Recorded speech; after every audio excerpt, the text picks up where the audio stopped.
Indian business ലോകത്ത് രണ്ട് പേരുകൾ വേറിട്ടു നിൽക്കുന്നു: മുകേഷ് അംബാനിയും ഗൗതം അദാനിയും. രണ്ടും പവർഹൌസുകളാണ്. എന്നാൽ എന്താണ് അവയെ വേറിട്ടു നിർത്തുന്നത്? പശ്ചാത്തലം. റിലയൻസ് ഇൻഡസ്ട്രീസിന്റെ ചെയർമാൻ മുകേഷ് അംബാനിക്ക് പെട്രോകെമിക്കൽസ്, ടെലികമ്മ്യൂണിക്കേഷൻസ്, റീറ്റെയിൽ എന്നിവയിൽ വൈവിധ്യമാർന്ന സാമ്രാജ്യമുണ്ട്. മറുവശത്ത് അദാനി ഗ്രൂപ്പിന്റെ സ്ഥാപകനായ ഗൗതം അദാനി അടിസ്ഥാന സൗകര്യങ്ങൾ, ഊർജ്ജം, ലോജിസ്റ്റിക്സ് എന്നിവയിൽ തന്റെ സമ്പത്ത് കെട്ടിപ്പടുത്തു. ഒരു കാലത്ത് ഏഷ്യയിലെ ഏറ്റവും സമ്പന്നനായിരുന്ന അംബാനി സമ്പത്തിന്റെ പട്ടികയിൽ അതിവേഗം കുതിച്ചുയർന്ന അദാനിയിൽ നിന്ന് മത്സരത്തെ അഭിമുഖീകരിച്ചു. വിപണിയുടെ ചലനാത്മകതയും ബിസിനസ് വിപുലീകരണങ്ങളെയും പ്രതിഫലിപ്പിക്കുന്ന അവരുടെ ആസ്തി മൂല്യത്തിൽ ഏറ്റക്കുറച്ചിലുകൾ സംഭവിക്കുന്നു. Business focus. ഉപഭോക്തൃ കേന്ദ്രീകൃത സംരംഭങ്ങൾക്ക് അംബാനി അറിയപ്പെടുന്നു, പ്രത്യേകിച്ച് ജിയോ. ഇത് ഇന്ത്യയുടെ ടെലികോം മേഖലയിൽ വിപ്ലവം സൃഷ്ടിച്ചു. അതേസമയം തുറമുഖങ്ങൾ, ഹരിത ഊർജ്ജം, വിമാനത്താവളങ്ങൾ എന്നിവയിൽ താൽപ്പര്യമുള്ള അടിസ്ഥാന സൗകര്യങ്ങളിൽ അദാനി ശ്രദ്ധ കേന്ദ്രീകരിക്കുന്നു. ഇന്ത്യയുടെ വളർച്ചാ പാതയുമായി ഒത്തുചേരുന്നു. Global reach. രണ്ടും അന്താരാഷ്ട്ര തലത്തിൽ വികസിച്ചു.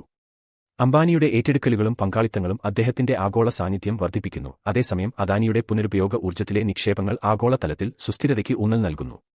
അംബാനിയും അദാനിയും അവരുടെ ജീവകാരുണ്യ പ്രവർത്തനങ്ങൾക്ക് പേരുകേട്ടവരാണ്. വിദ്യാഭ്യാസം, ആരോഗ്യ സംരക്ഷണം, ഗ്രാമവികസനം എന്നിവയിൽ സംഭാവന ചെയ്യുന്നു.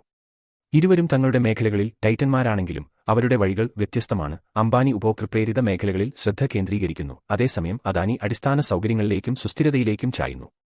അവർ ഒരുമിച്ച് ഇന്ത്യയുടെ സമ്പദ്വ്യവസ്ഥയുടെ ഭാവി രൂപപ്പെടുത്തുന്നു. ഈ ബിസിനസ് യുദ്ധത്തിൽ ആർക്കാണ് മുൻതൂക്കം ഉള്ളതെന്ന് നിങ്ങൾ കരുതുന്നു?